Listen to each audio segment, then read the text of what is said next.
Mga kapuso, balikan po natin si Connie Sison na nakatutok dyan sa Luneta Park. Connie.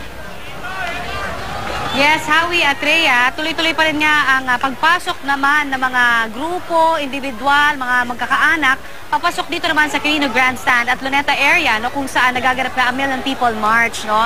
At ang isa sa mga kauna-unahang nakita natin, ano, na politiko na nakikita natin dito mismo sa Luneta, dito mismo sa Quirino Grandstand ay si Buhay Party List Representative Lito Atienza. Magandang umaga po sa inyo, sir. Magandang umaga sa inyo, Connie. Okay, ito ho parati nung nagiging stand na, no, even before, no, nung na-interview namin kayo, gusto nyo talaga ipa-abolish ito pong pork barrel. Paki-explain ka lang ho muli, ano ho yung nagiging rason ninyo? Bakit ho ganito yung naging stand nyo ever since? Kasi alam naman natin na dito nagmumula lahat ng korupsyon sa buong gobyerno. Pag nakikita nila yung paggamit ng salapi ng mga mambabatas ay talagang abuso. Talagang sa bureaucracy, sa local government, sa barangay, sumusunod na. So we have to fight this. Kampanya pa lang, ito na pinangako ko rin. Ngayong nanalo ko, ginawa naman kaming top-notcher, sinusunod ko lang yung pangako. Pangakong ginawa ko, na talagang abolishin natin ang pork barrel. Pero ang tagal nyo rin mo sa politika, sir, no? Ano ho ba ang kalakal sa ganyan? Kasi meron ho ba kayong mga, kumbaga, inside info? Kayo ho ba nalapitan din once nitong si Janet Napoles ngayon kung nasa... Once upon a time, I was a member of parliament, 1984. Diyan nagsimula yan yung tuksong yan. We were being tempted with 2 million pesos per barrel. Pero natanggihan namin yan. Si Justice Cecilia Muñoz Palma, I will never forget. Siya nangaral sa amin, illegal yan.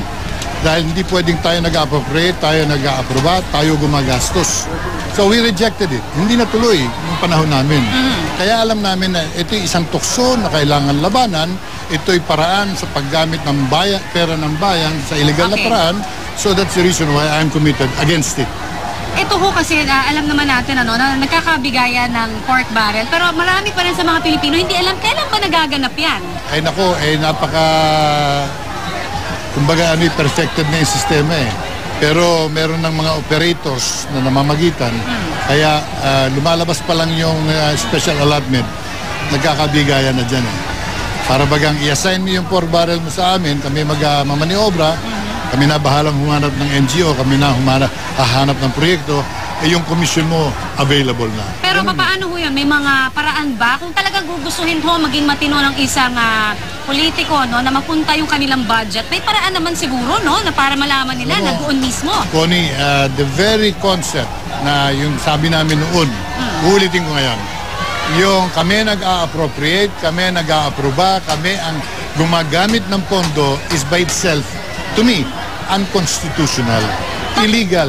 Dahil the temptation will be so great that we will abuse it. No matter what kind of safeguards you put up, aabusuhin at aabusuhin. Pero ito ho, ngayon lang nyo ito talagang naging vocal kayo sa administrasyon pong Aquino. Pero prior to that, yung mga kakilala ho kayong aliado ng mga dati pong administrasyon. Dahil pagkakataon nito ngayon ako'y congressman I had to fight it from within. Kaya kaya ako tumakbo sa Congress. Nagtataka mga tao, si Mayor, bakit congressman ang tinakbo? Gusto kong makatulong sa reforma. And you can only fight it from within. Kung hindi ito nabulgar from within, hindi matutuloy yung pagbubulgar kay Napoles. O kung hindi naman binulgar yung kay Napoles, hindi naman siguro gigising ang bayan katulad dito. So, paano po yun? Yung, kasi sobrang dami kong tanong, pero talagang curious lang ho ako, no? Yung, syempre, mayor kayo dati, matagal na panahon dito po sa Maynila, kaalyado nyo rin yung inyong kongresista, ganun ho ba? Paano ho ba? Pero wala silang pork barrel na dumadaan sa akin. Wala po. Dahil, alam nila ang paninindigan ko sa pork barrel. I've always maintained the pork barrel has no place in our democracy. Alright. Maraming salamat po sa inyong panahon. Yan po naman si Akbayan Party List Representative. No, Buhay. Buhay Party List.